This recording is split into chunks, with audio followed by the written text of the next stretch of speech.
Okay, Foot of Gork costs 15 mana. It should deal a lot of damage. Let's see. Oh, come the fuck on, dude. That did nothing. You know what? I'm switching off Warhammer. Fuck this. I'm throwing away my fucking PC. I'm uninstalling this shit. This just makes no sense. Come on, man. What's up, guys? Blade Master here, going to be bringing you yet another Total War Warhammer online battle. I'm going to be playing as the Empire. Nope, just kidding. It's going to be the Greenskins all the way, as usual. Greenskin army versus the Empire, and I'm playing against Flap Flap in a quick battle. This is the usual Greenskin army, 2 goblins up front, and here we have 5 orc boys, a total of 4 orc boar boy biggins, a total of 4 or 3 orc biggins who are going to be my damage dealers, and giant, which is going to be the main damage dealer. Azag the Slaughterer here, and an orc shaman that's going to be kept where? Where is my orc shaman? Close to Azag the Slaughterer. Over here, my orc shaman. Here, Azag the Slaughterer. 3 orc biggins, a giant all the way at the back, 4 orc boar boy biggins, and then 5 orc boys and 2 goblins. On the other hand, Flap Flap has brought 2 demigryph knights, one with halberds, one without, still super potent. A witch hunter, and that's going to be used for gen sniping purposes. A light wizard that's again going to be used for gen sniping purposes, which is also on a flying horse.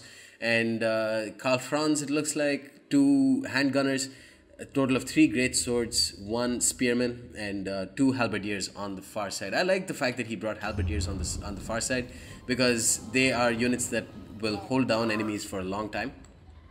And that's going to be pretty useful if he doesn't want me to overcrowd his flanks. I'm going to be using the Foot of Gork there and deal a very shit amount of damage against his great swords for the amount of mana that it costs. Very underwhelming, which I should have known by now.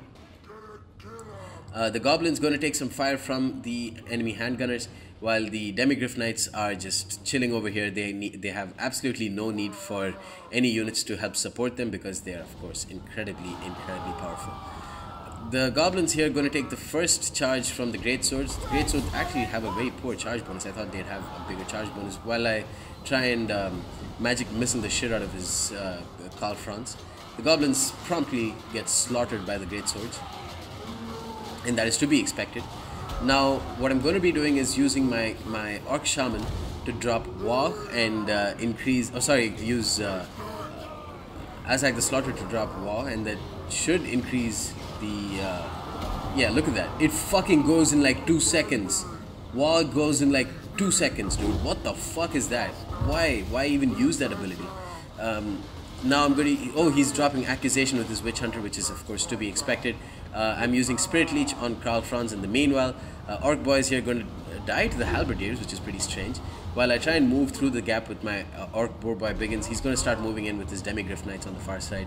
Orc biggins here are going to, I think, just support the orc boys. While I try and use my orc boar boy biggins to start shooting at his handgunners, my Azag the Slaughterer is almost dead because of the accusation. The orc boar boy biggins have gotten caught by Karl Franz, which is a good idea, and the great swords in the meanwhile are doing terrible amounts of damage against my orc boys. And the orc biggins here also going to charge onto the great swords. The halberdiers, of course, have done quite well against the orc boys, which is pretty strange. I thought orc boys should be able to win against them, but they've been very underwhelming for me so far. Karl Franz here has taken a bit of friendly fire, but has mostly dispatched my orc boar boy biggins, and the demigryph knights are going to destroy the giant, which of course makes sense because they're demigryph knights. And the giant should do a lot of damage against something that's so small and looks basically like a chicken cat. Actually, these guys are basically chicken cats. They've got the head of a fucking chicken, they've got a body of a cat, and then they deal so much damage against something that's like 20 foot tall. That makes sense.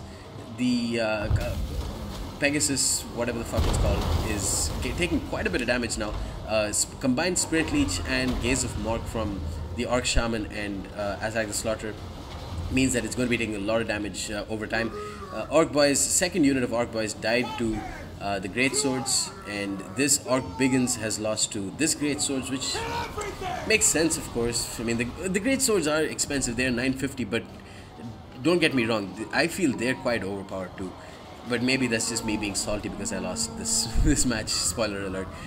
But yeah, you guys let me know what you think about the great swords. Are they another unit that's kind of forgotten in the midst of the OP-ness that is the Demigryph Knights? Meanwhile, the Light Wizard comes in and casts another spell here. Destroys Azag the Slaughter.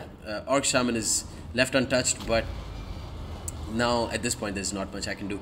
The Demigryph Knights with Halberds have of course gotten a single XP chevron, so almost this one hasn't. But I mean, Karl Franz doesn't need to do anything at this point. There's not much for me to do. Death embraces my lord, and Death is about to embrace my Orc Shaman as well. The Great Swords are dispatching any other Orc boys that are left on the field. The Orc Biggins are also routing. And this Orc Boys has killed off the Halberdiers with the help of Orc Biggins, I'm assuming. And the Orc Boar Boy Biggins haven't really managed to do much. They got caught by Karl Franz, and then they got caught by Demigryph Knights. The Giant unleashes a massive clobber with its club, finally, before it dies to Karl Franz. And that's about it. The Spearmen still remain hale and healthy. The Great Swords have lost quite a bit of men, but they did so much damage that it's just unreal, man. Like, how many units do you need to charge in into Great Swords to tie them down? I probably should have just used Orc Boar Boy Biggins to charge into them first, and then brought like an Orc Boys.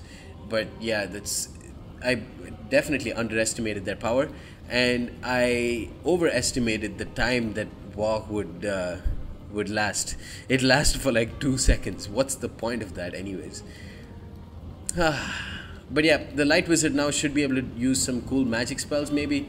The Orc Boar Boy Biggins, I don't know why I didn't charge into these Great Swords. Pretty strange. Yeah, but I'm going to charge into them now. Let's see how much damage they take. Great Swords get clobbered. Yeah, they do take quite a bit of damage. Definitely should be just charging in with cavalry onto the Great Swords, but that's easier said than done, especially when an army is composed of a lot of like handgunners behind them and halberdiers on the far side, and of course Demigryph Knights for you to take care of, and of course a fucking Witch Hunter and a Light Wizard and Karl Franz. This is such a super strong Empire army in my opinion. Definitely not something that this Orc army can take care of easily.